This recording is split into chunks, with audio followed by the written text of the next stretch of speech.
And in another story, the presidential candidate of Social Democratic Party, SDP, Prince Adebayo, together with other candidates at the Voice of Women Empowerment Foundation conference in Abuja, pledged to increase women inclusion ahead of the 2023 general elections and beyond. Other commitments made were effective institutional framework that will address violence against women and girls, affirmative action, review of legislation to promote the rights of women, wealth creation, development for women, and amongst others. Benedict Upu again tells us more on the story. The need for women inclusion and full representation in all elective positions was echoed today in Abuja as the Voice of Women Empowerment Foundation engaged presidential candidates to hold them accountable on issues bordering women. The event saw presidential candidate of the Social Democratic Party, Prince Adebayo, together with other candidates committed to women inclusion in their government.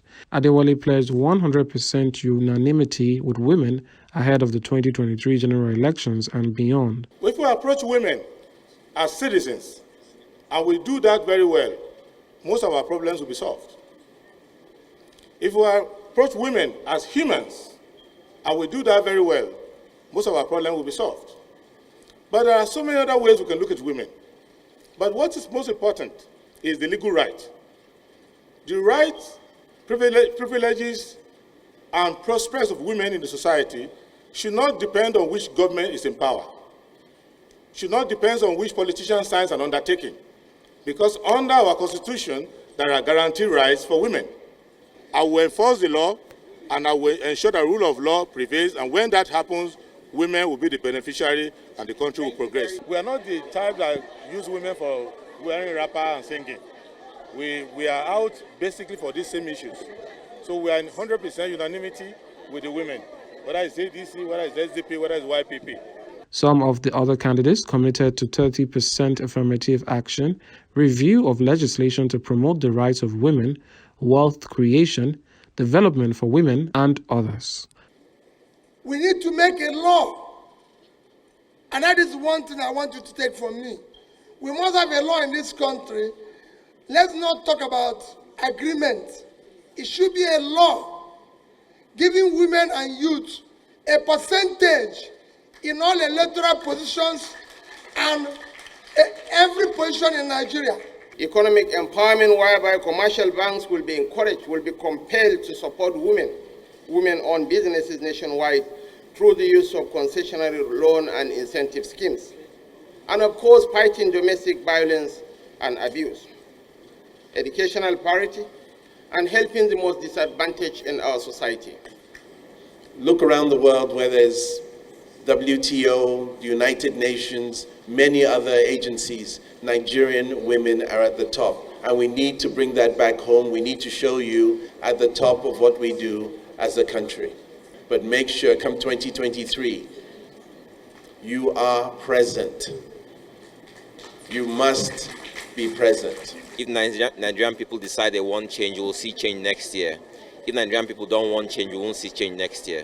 So my confidence in Nigerian people, I hope that Nigerian people realize that the country needs to go in a different direction, and then hopefully we'll see change next year. The First Lady, represented by Rukayatu Gurin, urged the candidates to create an enabling environment for women to thrive. Women should make sure they register and also exercise their civic responsibilities. I encourage every political party to support women and also shun electoral violence against women. Nigerian women are competent and we have the capability to serve.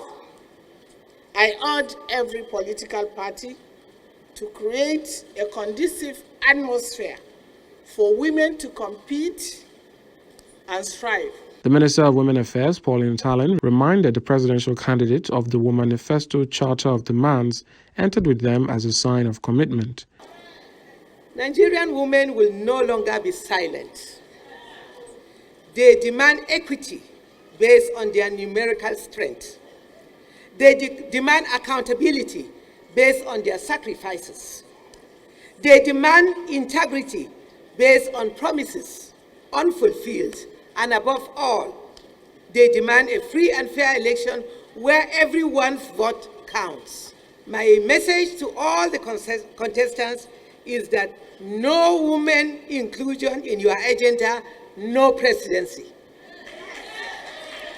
I repeat, no women inclusion in your agenda, no presidency. No woman, no nation.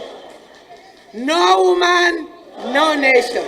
As it presented the Manifesto Charter of Demands to presidential candidates as a sign of commitment, Nigerian women have vowed to hold all the presidential candidates accountable for issues concerning women. No woman, no nation. No woman, no nation. As it presented the Manifesto Charter of Demands to presidential candidates as a sign of commitment, Nigerian women have vowed to hold all the presidential candidates accountable for issues concerning women.